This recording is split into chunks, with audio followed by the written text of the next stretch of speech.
En 1971, en Afganistán, aún se practicaba la castración en niños.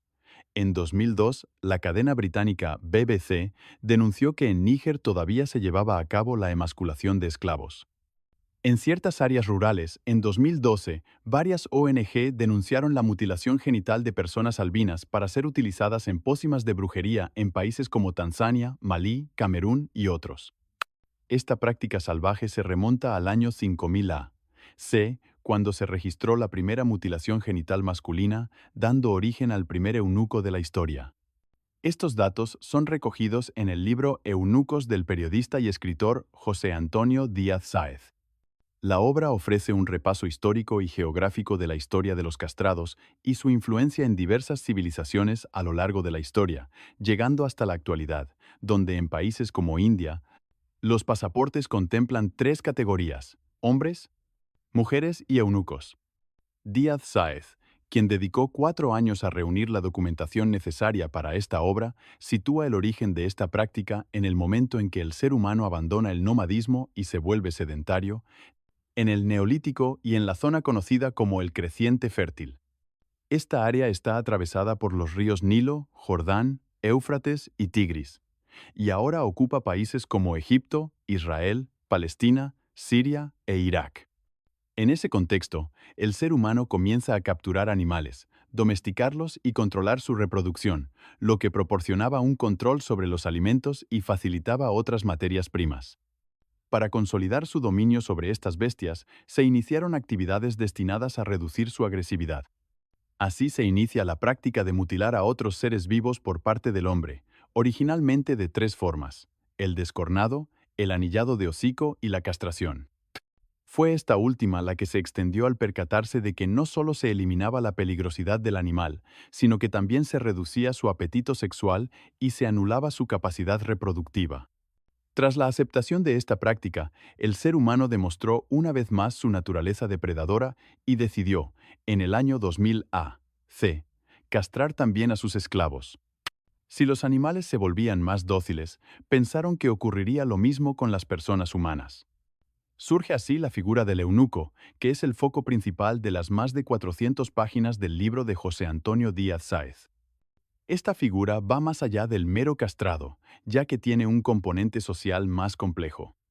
El eunuco comienza a convertirse en una persona de confianza en las altas esferas, en el protector del harén y en el mediador entre el rey y sus subordinados.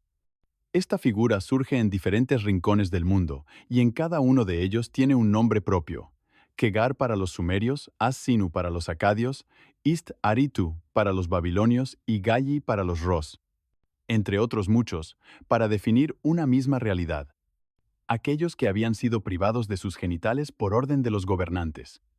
A cambio de todo lo que se les quitaba, se les otorgaba mucho poder y privilegios. Ellos, a cambio, se convertían en leales hombres de confianza de reyes y emperadores. El libro de Díaz Sáez cita a Luis Coser para describir cuál era la función real del eunuco: el poder de la gracia. Gracias a los eunucos, se crea un grupo de funcionarios que no pueden dejar sus cargos en herencia a sus descendientes, evitando luchas y conspiraciones por el poder. A pesar de su fidelidad, los eunucos también intentaron sus propios motines. Uno de los más importantes tuvo lugar durante el reinado de Asarjadón, entre los años 671 y 670 A.C. Allí, los mutilados dieron un golpe de estado para colocar a su jefe. Este intento de cambiar las normas establecidas no funcionó y terminó con el jefe eunuco ejecutado y con una purga de aquellos que se encontraban sirviendo al rey en aquellos momentos. Desde ese momento, la concepción del eunuco cambió por completo y dejó de ser el hombre poderoso al lado de los gobernantes. Ex 20. Ex 20. No solo en los libros de historia ha ido apareciendo la figura del eunuco. En el texto fundamental del cristianismo mismo, la Biblia, se hacen constantes referencias al tercer sexo, exactamente 47 menciones. La ley de Moisés excluía a los eunucos de Israel, aunque más tarde se les pidió que no se alejaran de la fe cristiana. Muchos han interpretado el gran número de referencias a los eunucos en la Biblia como un intento de evitar mencionar directamente la homosexualidad. España también tiene su momento ominoso en la historia de los eunucos, ya que los primeros castrati no pertenecen, como comúnmente se cree, a Italia, sino a Huesca en el siglo XII. Aquellos niños que eran castrados para conservar su angelical voz fueron castrados por la Iglesia para rentabilizar la inversión que se había desembolsado en su educación musical.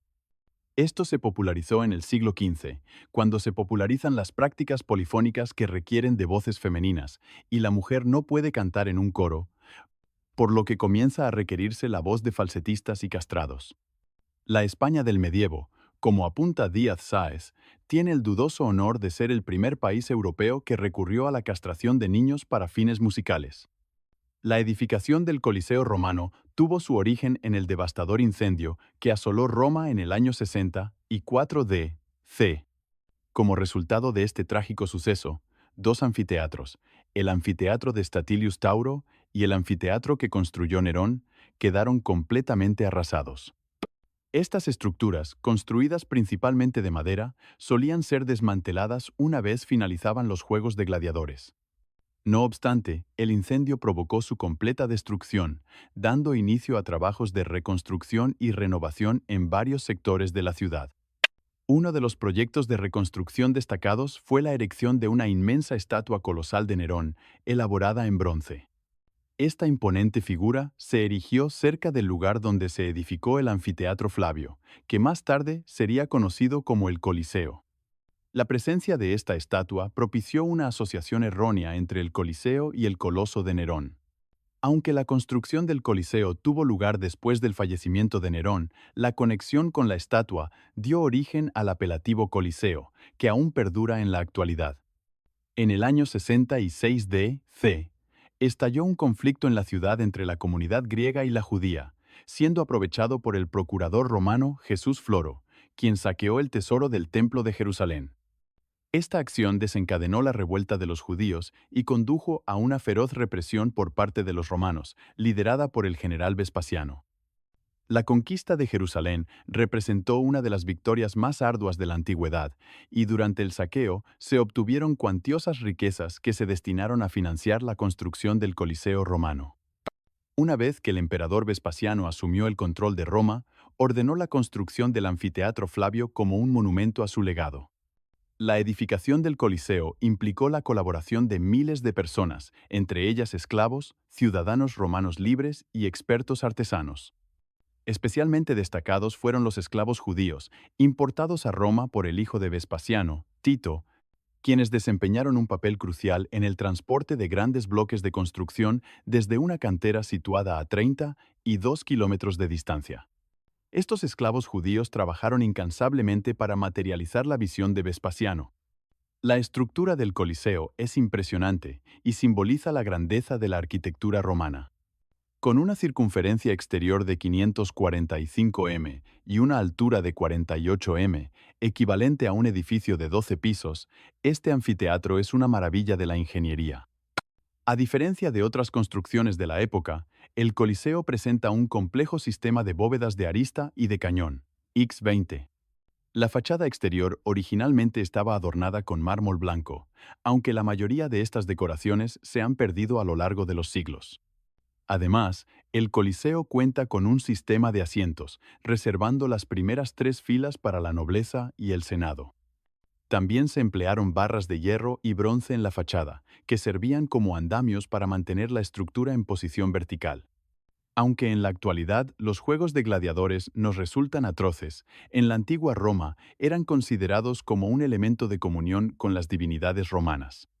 Se creía que el éxito o el fracaso de un gladiador en una pelea dependía de su relación con los antiguos dioses. Además, los juegos de gladiadores también tenían un componente religioso, ya que se consideraban sacrificios en honor a los dioses. Durante los aproximadamente 4 siglos que perduraron los juegos de gladiadores en el Coliseo, se estima que alrededor de 1000 personas fallecían cada año. Sin embargo, a medida que el cristianismo se convirtió en la religión oficial de Roma, las prácticas de los juegos de gladiadores empezaron a ser cuestionadas. En el año 404 d.C., se llevó a cabo el último combate oficial de gladiadores en el Coliseo, y en el 438 d.C., el emperador Valentiniano III prohibió oficialmente los juegos de gladiadores en todo el Imperio Romano. A lo largo de los siglos, el Coliseo ha experimentado usos y ha atravesado periodos de abandono y restauración. Durante la Edad Media, la arena del Coliseo fue utilizada como cementerio y se erigió una pequeña capilla para celebrar servicios funerarios. En épocas posteriores, se arrendaron espacios bajo las bóvedas para viviendas y talleres. En el siglo XIX, el Coliseo fue restaurado y se convirtió en un emblema del poder y la grandeza de la antigua Roma.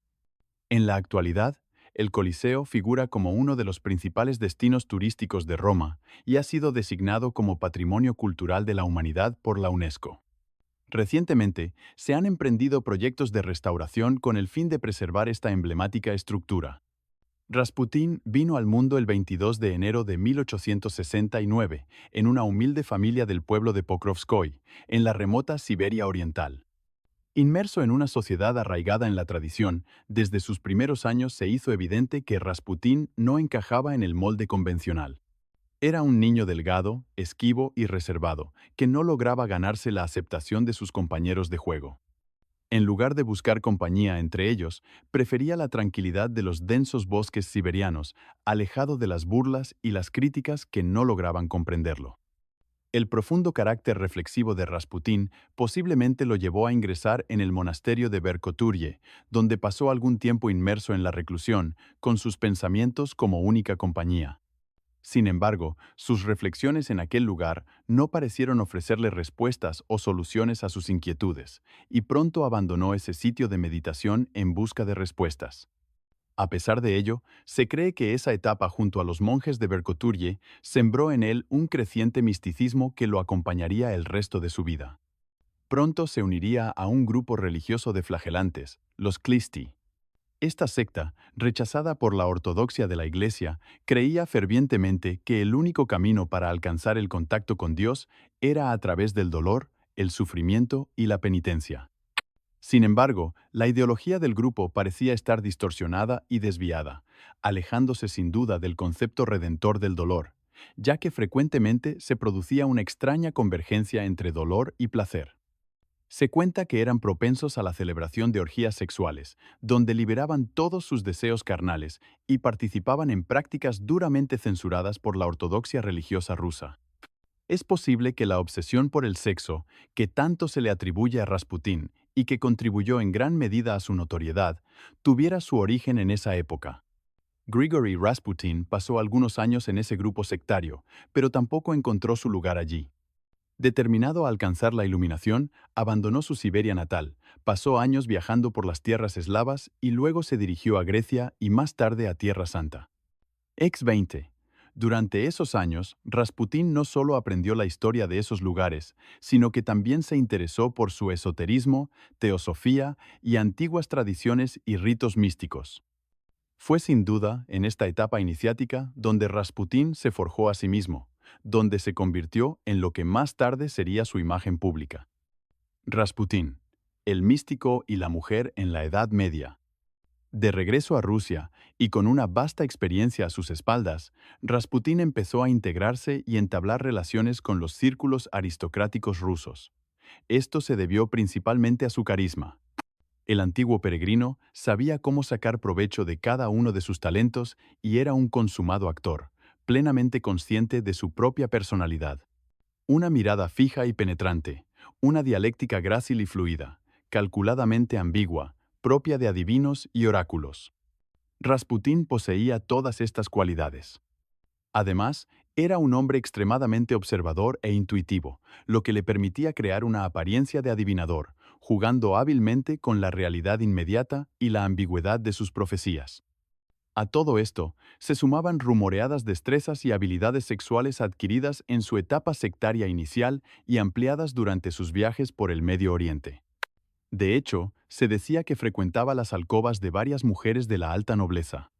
Cuando la salud del pequeño príncipe Alexei Nikolaevich, afectado de hemofilia, según se cuenta, se volvió preocupante para los Romanov, la mejor amiga de la zarina recomendó los servicios de Rasputín. No solo logró mejorar la salud del infante, sino que pronto se ganó un lugar de importancia en la corte. La estrecha relación de Rasputín con la zarina pronto le llevó a inmiscuirse e influir en las decisiones de Estado, un hecho que ni el zar ni la aristocracia rusa estaban dispuestos a tolerar. Como era común en la corte, cuanto más cercano se está al poder, más enemigos se acumulan alrededor, y en el caso de Rasputín, estos eran numerosos. Pronto, la sombra del asesinato comenzó a rondar al místico. Hubo varios intentos fallidos en su contra, lo que fortaleció aún más su fama sobrenatural.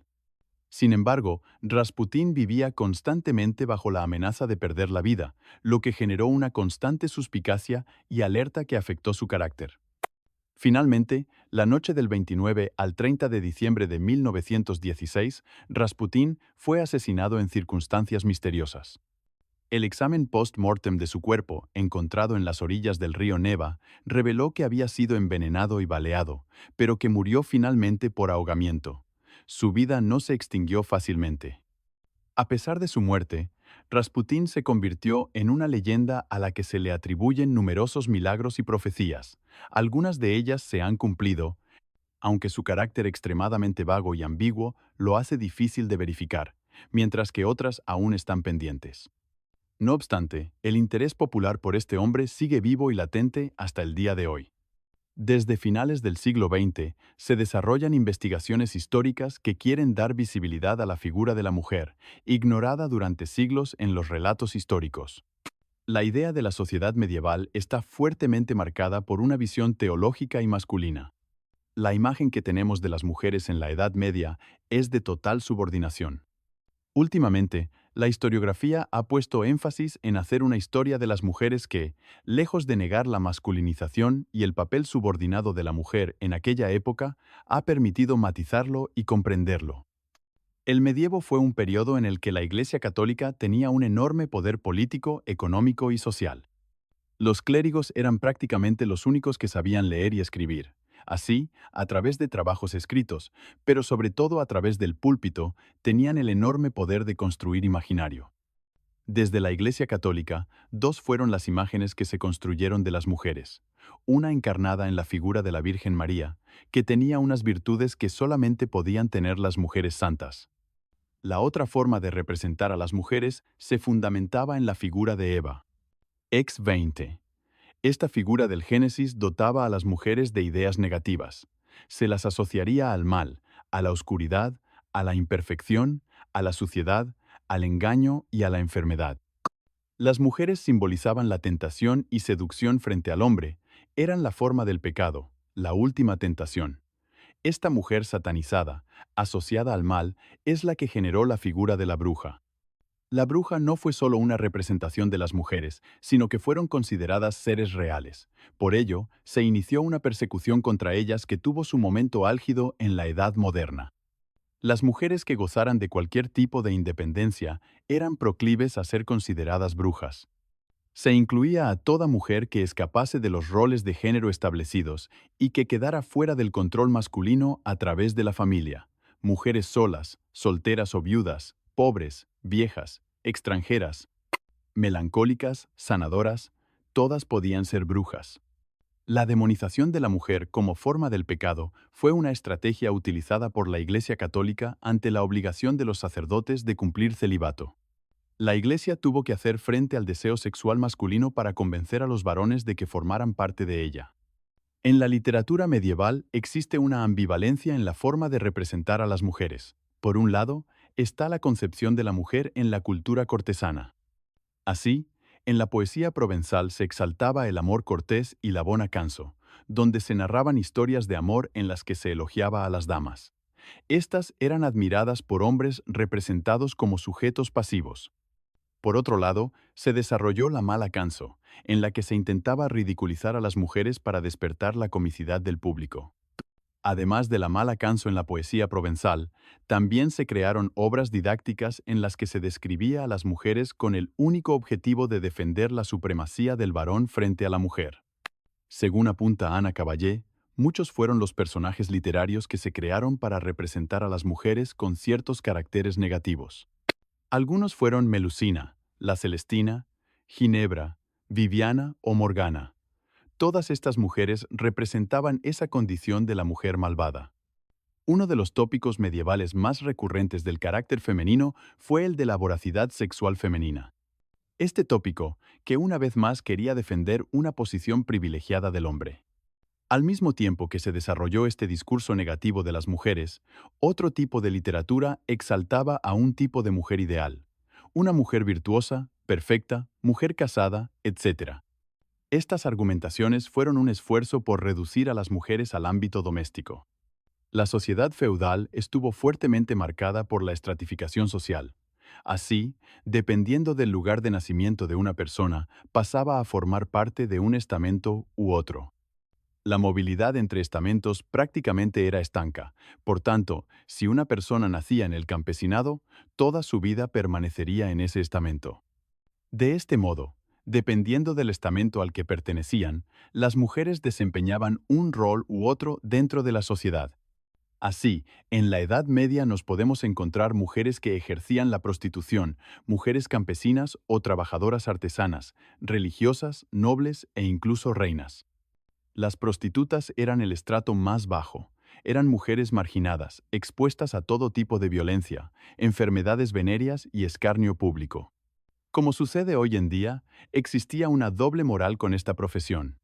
A pesar de lo mal vista que estaba su ejercicio, se aceptaba con normalidad, puesto que, según los estudios de Atanasio Rosso, era una forma de proteger el matrimonio y evitar la agresión a chicas jóvenes. El estamento más amplio de la pirámide de población medieval lo formaban el campesinado y los trabajadores urbanos. Dentro de este estamento, las mujeres eran relegadas al espacio doméstico, donde, además de participar en la economía familiar, realizaban las tareas de los cuidados. Investigaciones recientes están demostrando que, fuera del ámbito doméstico, también realizaban actividades económicas de distinta índole. Así, trabajaban como asilleras, zapateras y calceteras.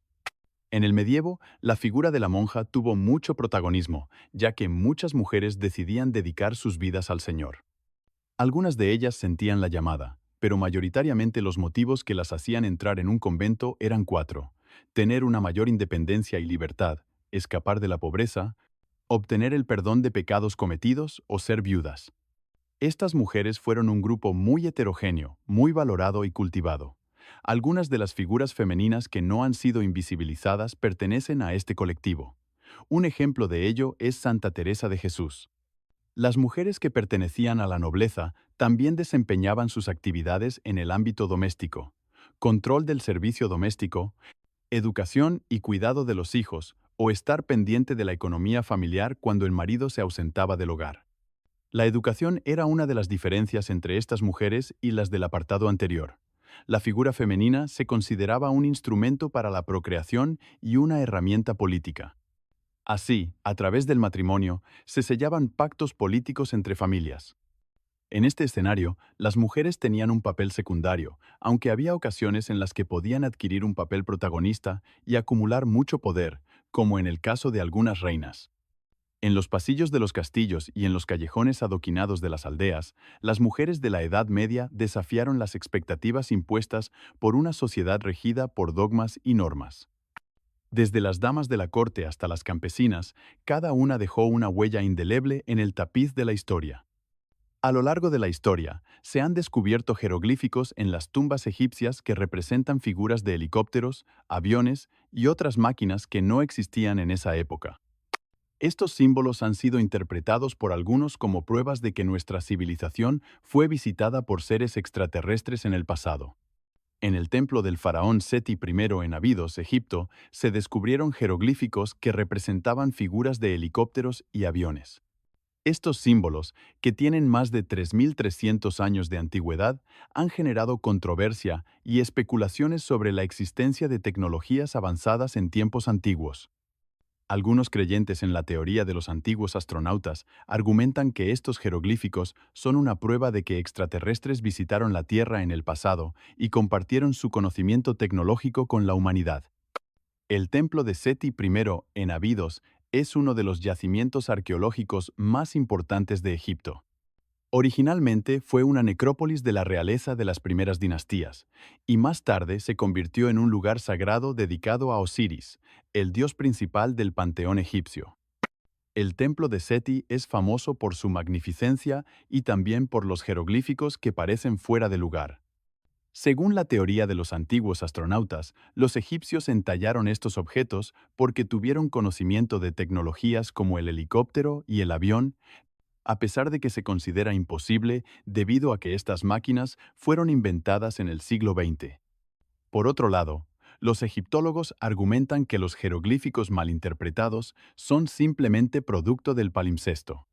El palimpsesto es una técnica de escritura donde se graba un nuevo texto sobre uno antiguo que ha sido borrado intencionalmente para utilizar el material. El palimpsesto era común en la antigua escritura egipcia debido a la escasez de papiros y pergaminos disponibles. Los faraones solían mandar grabar nuevos textos sobre los monumentos existentes, resultando en la superposición de jeroglíficos y la apariencia de figuras que se pueden confundir con helicópteros, aviones y submarinos. La pareidolia también es un factor a tener en cuenta al analizar estos símbolos. La pareidolia es un fenómeno psicológico en el que vemos patrones o formas reconocibles en estímulos ambiguos. Es lo que ocurre cuando vemos rostros humanos en objetos inanimados o formas de animales en las nubes. Los defensores de la teoría de los antiguos astronautas argumentan que el hecho de que los jeroglíficos se asemejen a helicópteros y aviones no puede ser meramente una coincidencia, mientras que los egiptólogos sugieren que es simplemente el resultado de la pareidolia y la superposición de jeroglíficos. En Colombia también se presenta un debate similar acerca de objetos anacrónicos. La cultura quimbaya, una etnia sudamericana conocida por su maestría en la orfebrería, produjo figuras que se asemejan a aviones, lo que ha llevado a muchas personas a creer que tenían conocimiento de máquinas voladoras. Estas figuras, conocidas como los aviones quimbayas, han sido fechadas aproximadamente en el año 1000 d.C., mucho antes del invento del avión por los hermanos Wright. Algunos aeromodelistas han construido réplicas a escala de estos objetos y han demostrado que pueden volar. Sin embargo, los escépticos argumentan que estas figuras son simplemente representaciones artísticas de animales estilizados y no tienen relación con aviones reales. Señalan que las formas hidrodinámicas y aerodinámicas se encuentran en la naturaleza, como en los peces y otros animales, y no son exclusivas de las máquinas creadas por humanos. Además, sostienen que la construcción de un avión moderno requiere materiales y tecnologías que no estaban disponibles en la época de los quimbayas, como láminas metálicas delgadas, tornillos, equipos de soldadura y motores de combustión interna. También se argumenta que las réplicas construidas por los aeromodelistas no son fieles a las piezas originales y han sido modificadas para poder volar.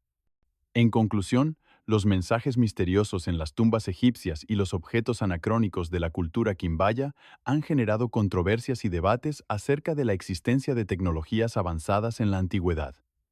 X20. Mientras que algunos creen que estos mensajes y objetos son evidencia de visitas extraterrestres y tecnologías antiguas, otros argumentan que son simplemente producto de la interpretación errónea o la pareidolia. Las mascotas eran muy importantes para los antiguos egipcios. Las consideraban regalos de los dioses que debían cuidarse hasta su muerte, cuando se esperaba que fueran devueltas al reino divino del que habían salido en vida. Cuidaban bien de los animales domésticos y, a su muerte, los momificaban igual que a las personas. Los antiguos egipcios tenían desde perros y gatos domesticados hasta babuinos, monos, peces, gacelas, aves, leones, mangostas e hipopótamos. Los cocodrilos eran animales sagrados en los templos del dios Sobek. Los estudiosos no se ponen de acuerdo sobre si los egipcios adoraban a los animales como si fueran deidades, pero son unánimes en cuanto a lo que los habitantes del antiguo Egipto sentían por sus mascotas. Los animales domésticos eran tan populares y profundamente queridos como lo son las mascotas en la actualidad. Un ejemplo famoso que ilustra este apego es el de la gran sacerdotisa Ma'at-Kare Mutemhat de la dinastía 21, que abarcó desde el año 1077 hasta el 943 a.C. Mutemhat era hija del sumo sacerdote Pinedjem, que vivió entre el 1070 y el 1032 a.C., y hermana del faraón Psusenes I, que reinó entre el 1047 y el 1001 a.C. Siguiendo el ejemplo de su padre, Mutemhat se dedicó por completo al dios Amón, adoptando el título de esposa del dios y eligiendo una vida de celibato. Al tomar el praenomen Ma'atkar, que significa la verdad en el alma del sol, cuando se descubrió la momia de Ma'atkar Mutemhat en la necrópolis tebana, los arqueólogos encontraron una momia más pequeña a sus pies, del tamaño de un niño muy pequeño. La interpretación original fue que se trataba de su bebé y que había muerto al dar a luz, lo cual no tenía sentido, ya que se sabía que Ma'atkar Mutemhat era célibe. En 1968, las radiografías de la momia más pequeña determinaron que no era su hijo, sino su mono mascota. Aunque los animales exóticos en Egipto eran frecuentes, como los babuinos, los monos, los hipopótamos y los halcones, los antiguos egipcios parecían favorecer al perro y al gato tanto como la gente de hoy en el mundo moderno. El perro se veía como un miembro muy importante del hogar y el gato es famoso por ser la mascota egipcia más popular. La mayoría de los hogares tenían un gato como mascota, a menudo más de uno, y en menor medida, un perro. Los gatos eran más populares por su estrecha relación con la diosa Bastet, aunque también resultaban prácticos, ya que podían cuidar de sí mismos y librar el hogar de las plagas. Los perros, que requerían más cuidados, eran más comunes entre las clases altas que podían permitírselo. El perro seguía siendo muy importante para los egipcios, independientemente de su estatus social. Según el historiador Jimmy Dunn, los perros desempeñaban un papel en la caza, como perros guardianes y policías, en acciones militares y como mascotas domésticas. La palabra egipcia para perro era iwiu, que hacía referencia a su ladrido. Las razas de perros del antiguo Egipto eran el basenji, el galgo, el podenco y el ibicenco, el faraón, el saluki y el whippet. La invención del collar de perros se atribuye a los egipcios, aunque probablemente se utilizó por primera vez en Mesopotamia, ya que una pintura mural temprana, fechada hacia el 3500 a.C., muestra a un hombre paseando a su perro con collar y correa. Estos primeros collares eran sencillas bandas de cuero, pero con el paso del tiempo se fueron adornando cada vez más. Se enterraba a los perros domésticos con gran boato en el templo de Anubis en Saqqara, con la idea de facilitarles el paso a la otra vida, conocida en Egipto como el campo de las cañas, donde podrían continuar disfrutando de sus vidas como lo habían hecho en la tierra. La muerte de un perro de la familia era motivo de gran dolor, y sus miembros se afeitaban por completo, incluidas las cejas. Como la mayoría de los hombres y mujeres egipcios se afeitaban la cabeza para evitar los piojos y mantener una higiene básica, la ausencia de las cejas era el signo más notable de dolor. Aún así, se creía que uno volvería a encontrarse con su amigo canino en la otra vida. Ex 20. Las pinturas de las tumbas del faraón Tutankamón lo muestran en su carro cazando con sus perros, y también se representa a Ramsés el Grande de forma similar con sus perros de caza en el campo de las cañas. De hecho, era habitual enterrar a los perros con sus amos para proporcionarles compañía en la otra vida. La íntima relación entre los perros y sus amos en Egipto queda patente en las inscripciones de las tumbas, los monumentos y los templos, así como en la literatura egipcia. Aunque perro podía utilizarse como insulto, parece que muchas personas llamaban a sus perros con nombres de personas a las que querían o incluso los honraban con nombres de dioses. Aunque hay pruebas de que se ponían nombres a los gatos, esta práctica no estaba tan extendida como la de los perros. Como ya se ha mencionado, solían enterrar a los perros con sus amos y registrar sus nombres. Algunas tumbas muestran indicios de que el perro fue sacrificado a la muerte del amo y luego momificado, mientras que otros habían muerto antes que su amo. En las catacumbas de Saqqara se han encontrado más de 8 millones de esqueletos de perros, que los arqueólogos han interpretado como pruebas de sacrificios de perros a Anubis, pero que también podrían tratarse de una necrópolis para perros. Los egipcios son en realidad los responsables del nombre gato, ya que deriva de la palabra norteafricana para designar al animal, katag, y como el gato estaba tan estrechamente asociado a Egipto, casi todas las demás naciones europeas emplean variaciones de esta palabra. En francés, chat; en sueco, cat; en alemán, cats; en italiano, gato; en español, gato, etc. El gato es casi un sinónimo de Egipto por su asociación con la imagen de Bastet, que originalmente se concebía como una feroz gata salvaje, una leona, que con el tiempo se suavizó hasta convertirse en un gato doméstico. Los gatos eran apreciados no solo por su compañía, sino por su utilidad, ya que mantenían el hogar libre de visitantes indeseados como ratas y serpientes. Los gatos eran tan importantes para los antiguos egipcios que literalmente sacrificaban su país por ellos.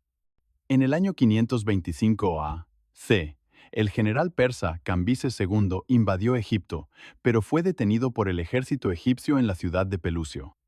El historiador Polieno escribe que Cambises II, conociendo la veneración de los egipcios por los gatos, hizo pintar la imagen de Bastet en los escudos de sus soldados y, además, colocó delante de su primera línea perros, ovejas, gatos, ibis y cualquier otro animal apreciado por los egipcios, sabiendo que no lucharían contra imágenes de animales que amaban. Los egipcios se rindieron y el país cayó en manos de los persas. Se dice que, durante la marcha de la victoria de Cambises II, este lanzó gatos vivos a la cara de los egipcios para burlarse de ellos por haber rendido su país por un animal. A los egipcios no parecía importarles si un persa entendía o despreciaba sus valores. Siguieron honrando al gato en gran medida. Heródoto escribió más tarde cómo, si una casa se incendiaba en Egipto, la gente salvaba a los gatos antes de salvarse a sí misma o de intentar apagar el fuego. Las afirmaciones de algunos escritores de que los gatos se mataban intencionadamente como ídolos son casi imposibles de aceptar. La pena por matar a un gato en Egipto, incluso por accidente, era la muerte, por lo que es muy poco probable que se mataran gatos como sacrificio a una diosa cuya función incluía la protección de los gatos. Eran tan queridos que su exportación desde Egipto era ilegal y estaba tan estrictamente prohibida que se creó una sección del gobierno exclusivamente para tratar este asunto. Se enviaban agentes gubernamentales a otras tierras para encontrar y devolver los gatos que habían salido de contrabando. Como en el ejemplo de Maat-Kare-Mutemhat, los egipcios también tenían animales que hoy se considerarían mascotas exóticas. El halcón, por ejemplo, representaba el poder de dioses como Horus y Montu, y era muy apreciado como mascota. Los faraones y reyes anteriores tenían halcones para cazar, pero también como símbolo del poder divino. El ibis era otra ave popular de la clase alta, que representaba la sabiduría y al dios Tot. Ex 20. Estas aves, en general, eran demasiado caras para que las clases bajas las tuvieran, pero los restos momificados de ibis sugieren que todavía se conservaban de forma bastante generalizada. La gacela era otra mascota popular que se consideraría exótica en la actualidad, pero para los egipcios era bastante común. El ejemplo más famoso de una gacela cuidada procede de la tumba de la reina Isemkeb, hacia el año 1069 a.C. La gacela momificada, que se manipuló con el mismo cuidado que un cuerpo humano, fue encontrada con Isemkeb en su tumba, y los preparativos tanto de su momia como de la de su mascota, así como los amuletos encontrados todavía en su lugar, se habían hecho para asegurar que ambas se unirían de nuevo en el campo de las cañas. A menudo se mimaba a babuinos y monos como compañeros cariñosos, y se les momificaba y enterraba junto con sus devotos amos y amas. Los animales exóticos se conservaban por diversas razones, y entre ellas como representaciones simbólicas de poder. Si una persona tenía un hipopótamo como mascota, por ejemplo, estaba controlando una fuerza realmente caótica de la naturaleza. Los cocodrilos se tenían por la misma razón en ciertos templos, como representantes del dios Sobek, el dios cocodrilo. Sobek era considerado un dios creador en ciertos periodos de la historia egipcia, y a los cocodrilos sagrados de sus templos se les alimentaba mejor que a la mayoría de los humanos de la época, con cortes de carne selectos y pasteles de miel. Se les momificaba y conservaba al igual que a los gatos, perros, monos y otros animales, pero el animal más poderoso que se conservaba era el toro. Los antiguos egipcios amaban a sus animales de compañía al igual que la gente en la actualidad. Los reconocían como una parte integral de su vida en la tierra y comprendían que la muerte era solo una separación temporal y que un día se reunirían de nuevo con sus fieles amigos.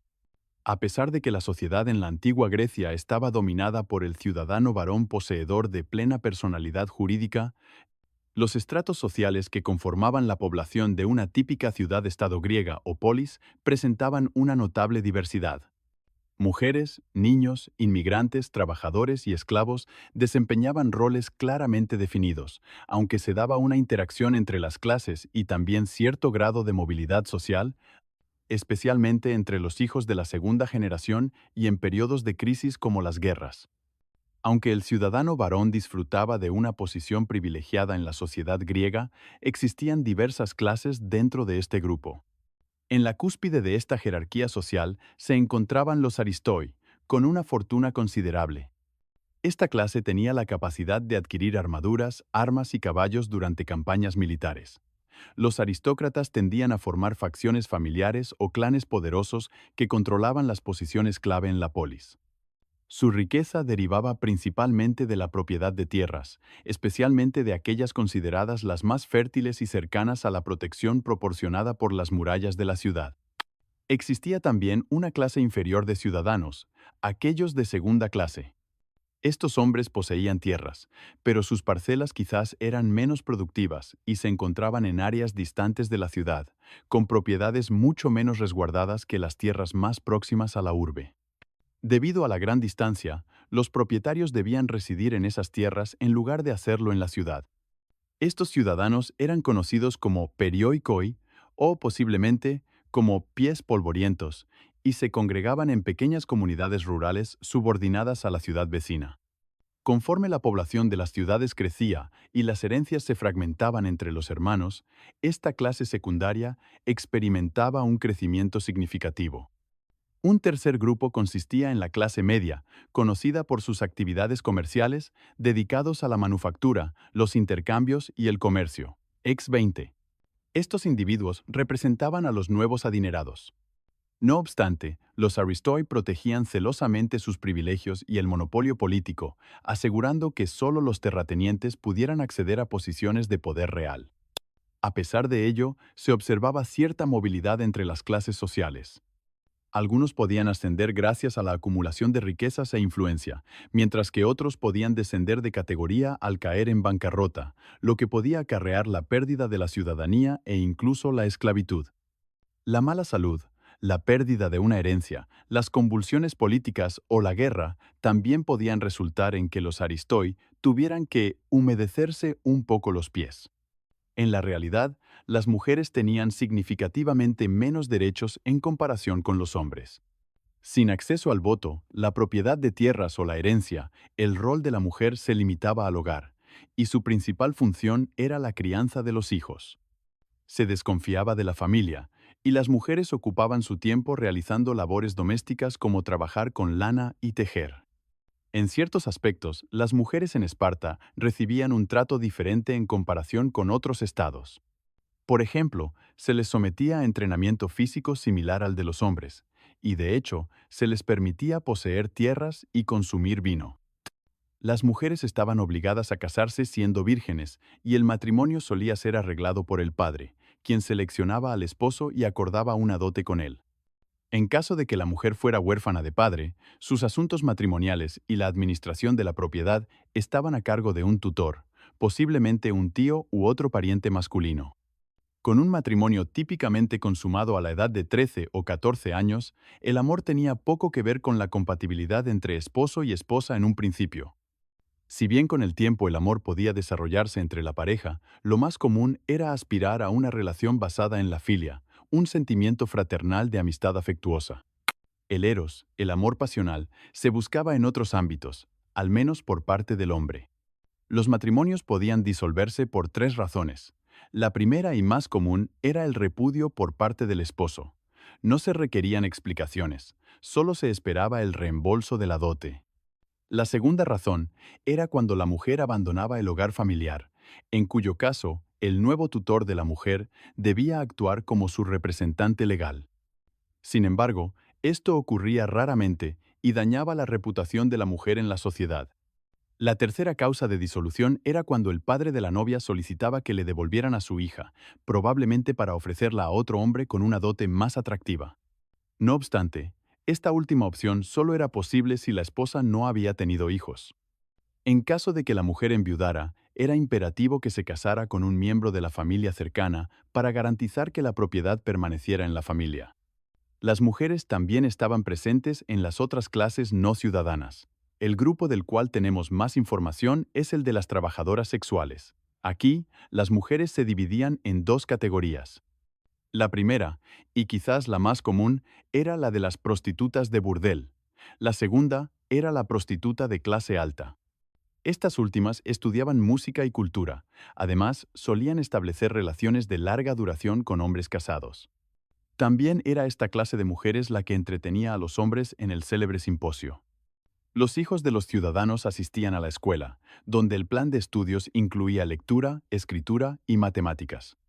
Una vez dominadas estas materias básicas, los estudios avanzaban hacia la literatura, la poesía y la música. El entrenamiento atlético también constituía un elemento esencial en la educación de los jóvenes. En Esparta, los niños de apenas 7 años se agrupaban bajo la guía de un joven de mayor edad para endurecerse mediante un riguroso entrenamiento físico. En Atenas, los ciudadanos jóvenes adultos debían cumplir con el servicio cívico y militar, y su educación continuaba con lecciones sobre política, retórica y cultura. Las niñas también recibían una educación similar a la de los niños, pero con un énfasis mayor en la danza, la gimnasia y los logros musicales, los cuales podían exhibir en competiciones musicales, ceremonias y festivales religiosos. El principal objetivo de la educación de las niñas era prepararlas para su rol en la crianza de una familia. La sociedad griega comprendía una proporción significativamente mayor de obreros que de esclavos. Estos trabajadores semilibres estaban totalmente subordinados a sus patronos. El ejemplo más conocido es la clase de los hilotas en Esparta. Estos dependientes no eran propiedad de ningún ciudadano en particular y solían vivir con sus familias. Por lo general, llegaban a acuerdos con sus patronos, como entregar una parte de su producción al dueño de la granja y conservar el resto para ellos mismos. En ocasiones, la cuota exigida podía ser alta o baja, y podían recibir beneficios adicionales como protección y seguridad del grupo. Sin embargo, la clase de los siervos o hilotas nunca gozaba de una verdadera seguridad, ya que se les concedía poco o ningún estatus legal y eran maltratados, incluso llegando a ser asesinados en purgas regulares para infundirles miedo y garantizar su continua subordinación a la clase gobernante. En algunos periodos, como durante las guerras, los hilotas tenían que servir en el ejército, y si luchaban bien, podían incluso escapar de su destino y unirse a grupos sociales intermedios que existían por debajo del nivel de plena ciudadanía, lo que incluía a individuos como hijos con padres de estatus mixto. En la sociedad griega, los esclavos eran considerados una parte necesaria y completamente normal de la vida urbana. Adquiridos como resultado de guerras, conquistas, capturas y ventas, los esclavos simplemente se contaban entre los perdedores de la vida. Incluso existían argumentos intelectuales de filósofos como Aristóteles, quien sostenía la idea de que se podía demostrar que los esclavos eran inferiores, un producto de su entorno y de sus características heredadas. X20. Los griegos estaban convencidos de que ellos disfrutaban del mejor entorno, las mejores características y el linaje más puro, y por lo tanto, estaban destinados a gobernar. Es imposible determinar con certeza la cantidad de esclavos que había en la sociedad griega, ni el porcentaje de la población que representaban. Los esclavos no solo eran propiedad de individuos privados, sino también del Estado, que los utilizaba en proyectos municipales como la minería o las obras públicas. En el caso de Atenas, en la polis, la relación entre los esclavos y sus dueños parece ser similar a la de cualquier otro periodo histórico, con una mezcla de desprecio, desconfianza y abuso por parte de los patronos, y de desprecio, robo y sabotaje por parte de los esclavizados. Las fuentes del material de referencia suelen reflejar el punto de vista del dueño de esclavos, pero existen referencias en la literatura, particularmente en la comedia griega, que sugieren la posibilidad de amistad y lealtad en al menos algunas relaciones entre dueños y esclavos. Mientras que las obras de teatro griegas a menudo mencionan la flagelación, también existen tratados escritos que elogian los beneficios de la bondad y los incentivos en la gestión de los esclavos. Los esclavos desempeñaban una amplia variedad de roles y se han identificado más de 200 ocupaciones distintas. Estas incluían trabajos domésticos, agrícolas, en talleres industriales, en la minería, el transporte, las ventas al por menor, la banca, el entretenimiento y las fuerzas armadas, donde servían como asistentes o ayudantes de sus dueños, portadores de equipaje, remeros en naves de la marina e incluso como combatientes. Las explotaciones agrícolas eran generalmente pequeñas empresas, y aunque los más ricos solían poseer varias fincas pequeñas en lugar de una gran propiedad, los esclavos no estaban concentrados en grupos grandes como lo estuvieron en sociedades antiguas posteriores.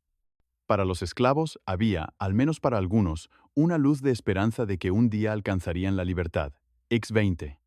X20. Hubo casos en que los esclavos, particularmente aquellos que trabajaban en la manufactura e industria, que vivían separados de sus dueños y a quienes se les daba una cierta independencia económica, podían pagar por su libertad con el dinero que habían ahorrado.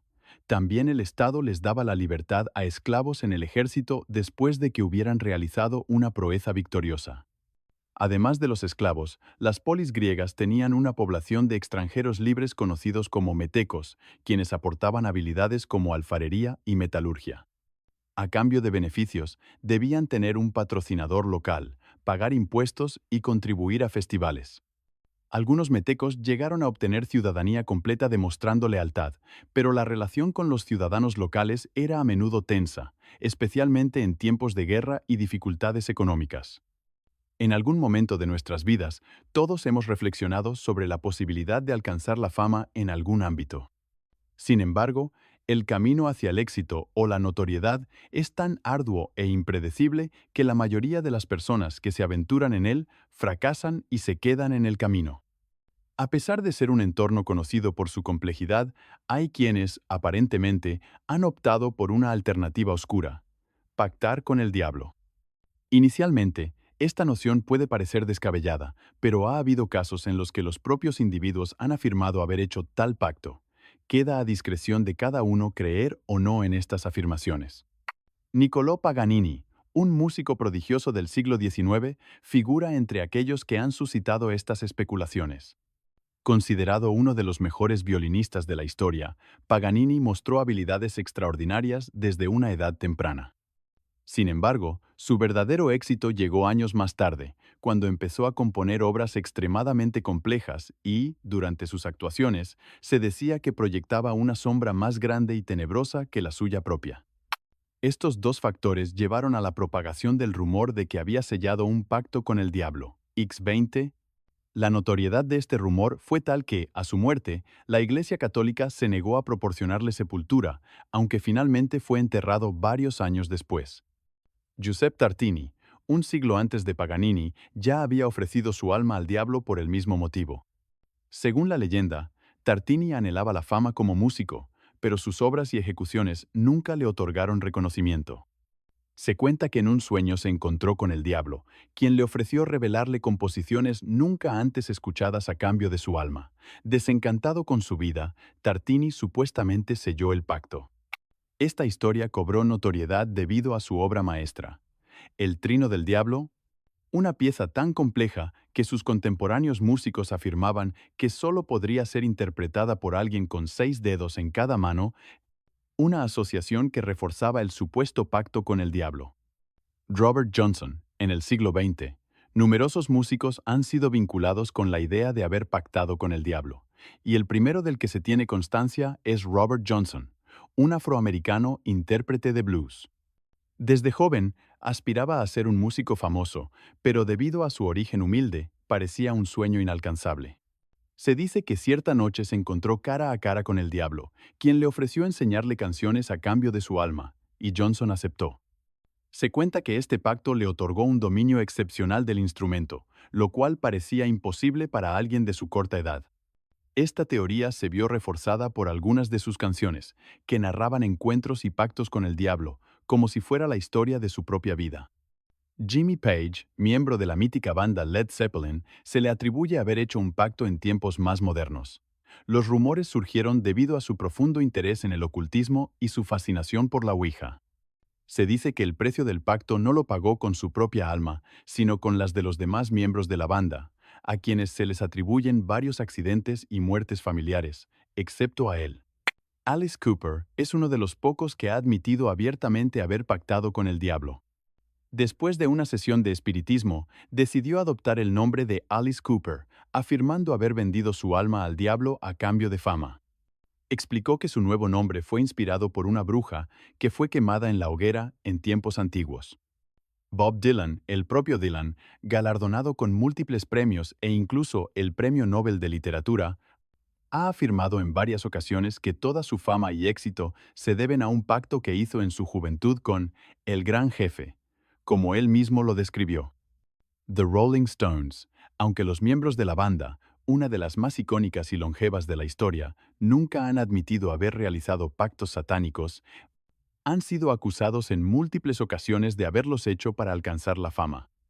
Los detractores señalan las letras satánicas de su álbum Their Satanic Majesty's Request como prueba de su supuesta afinidad con el diablo. Además de ellos, figuras como Jimi Hendrix han sido objeto de especulación sobre pactos debido a su habilidad extraordinaria con los instrumentos musicales.